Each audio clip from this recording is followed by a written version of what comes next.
Knowing your bike is the best way to make it safe and fast. So today, we're going to take you through everything you need to know and how to look after your drivetrain.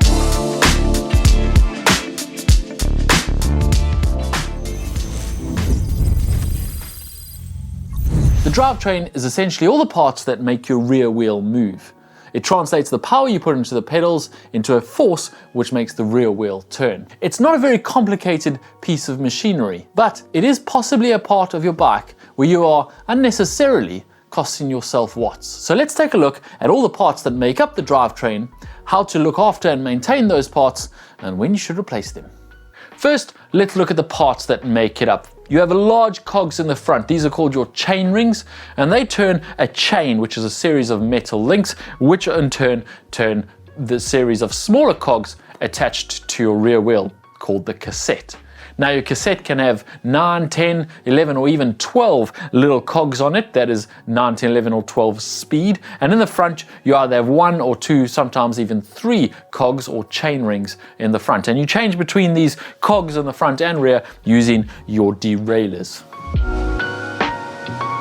We're not really going to get into shifting efficiency here today. Essentially, fancier, more expensive derailleurs will shift faster and more efficiently. But regardless of which derailleur you have, how you use it is as important as how it works. We're talking about chain line here. It is essentially the angle from the rear cog to the front cog, and what gear you're in affects how efficient your drivetrain is going to work. Essentially, the straighter the line between the front cog and the rear cog, the more efficient it is. Now, modern chains do have a good tolerance for moving off that perfect line, but the further you go away from the straight line between the two, the less efficient your drivetrain is going to be.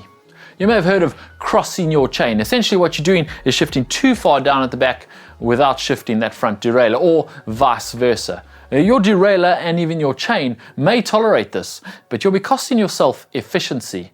How much it costs you?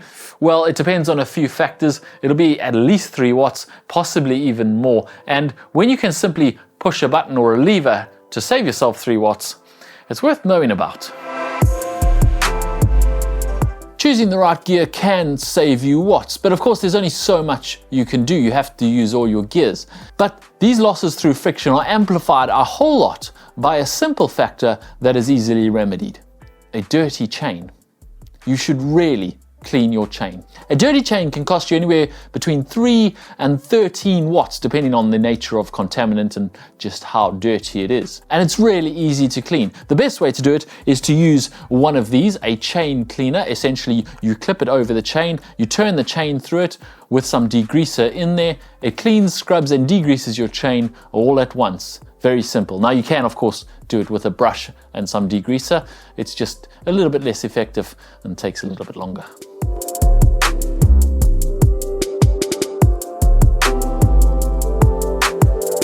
Once you have cleaned your chain, it's important that you lube it. In fact, it may be more important than cleaning it in the first place. It's shown that while you lose about 13 watts to a dirty chain, a squeaky clean chain with no lube on it can cost you closer to 20 watts. So you definitely got to get that lube on there after you've cleaned it. Now, which lube you use kind of depends on the riding conditions and what you're going to be riding your bike in. You get wet lubes and you get dry lubes. Wet lubes are for wetter conditions. They won't wash away as easily in rain, but they will attract more dirt in dry, dusty conditions. Whereas dry lubes will not attract as much dust and dirt to your chain, but if it does rain, they'll wash away more quickly. Now you may be wondering, how do I choose? Sometimes it rains, sometimes it doesn't. The reality is you should just clean your chain more often. If you clean your chain really regularly, you can look at the next few days' weather and decide which lube you're going to put on before the next time you clean your chain. There are also special race day lubes such as these. You get ice friction or ceramic speed UFO chains that are pre-treated with a special wax coating that is really efficient and really fast, but they only last for 200, 300 kilometers at most, and then they essentially just become a normal chain that needs to be looked after the same and lubed the same.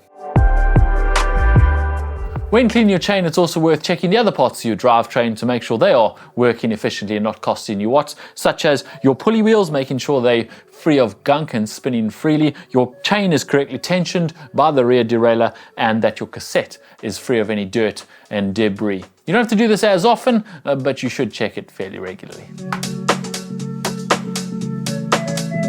Unfortunately, bike parts don't last forever and they do wear out and will need to be replaced eventually. Of course, if you don't clean them and you cross your chain a lot, you'll find that you need to replace them a lot more often. The part of the bike that needs to be replaced most often is the chain. A worn chain will keep your wheel turning for ages, decades probably, but it will cost you efficiency and worse, it'll start wearing out all the other parts on your bike. And then if you have been riding a worn chain for a while, you'll find not only do you need a new chain, you also need a new cassette and maybe even new chain rings to go with that new chain. A worn chain doesn't fit the cog teeth as well, making it a lot less efficient and also wearing out those cog teeth as it goes round and round on there. So how do you know when you need to replace your chain? It's actually pretty simple. A worn chain stretches. A standard pitch on a chain, all chains have an industry standard of a pitch of 1/2 inch or 12.7 millimeters. And so if you measure your stretch and it's stretched more than 0.75%, then it needs to be replaced. If it's 0.5%, you can keep riding it for a while, but you should probably check it more often because it's on its last legs, so to speak. So how do you measure how much your chain is stretched? Well, you could take the chain off and lie it against the 12-inch ruler and see how much beyond 12 inches it's gone. 3 millimeters would be your cutoff in that case. Or you can simply use a chain checker tool. These come in various guises. You get really fancy 120-pound ones that are digital chain checkers, but actually a simple one like this that is just a piece of metal actually works just as well. You also get slightly more fancy ones like this. And essentially what they do is they fit onto that chain while it's on your bike. You clip it in there, and if it fits in, it's beyond 0.5. If it goes in on 0.5, you can then flip it to the other way, and if it goes in there, it'll be 0.75. And if it's 0.75, you need to replace it. Simple.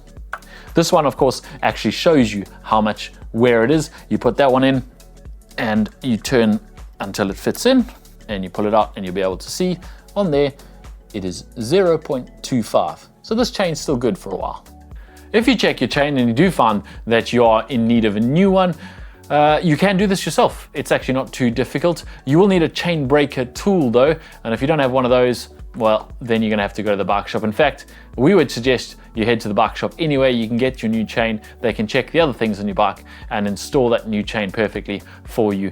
It really is something that is best left to the professionals because you don't want your chain to fail when you're climbing up a hill. And that's really it for looking after your drivetrain. I did tell you it was a simple piece of machinery and pretty simple to look after, but if you look after it well, it'll serve you well for ages. So it's worthwhile taking a little bit of time after each ride to make sure your drivetrain is clean and working efficiently. I hope you've enjoyed this video. If you have, hit the thumbs up if it's helped you, and remember to subscribe to GTN so you don't miss any of our other videos about triathlon and even some about bike maintenance. Thanks for watching.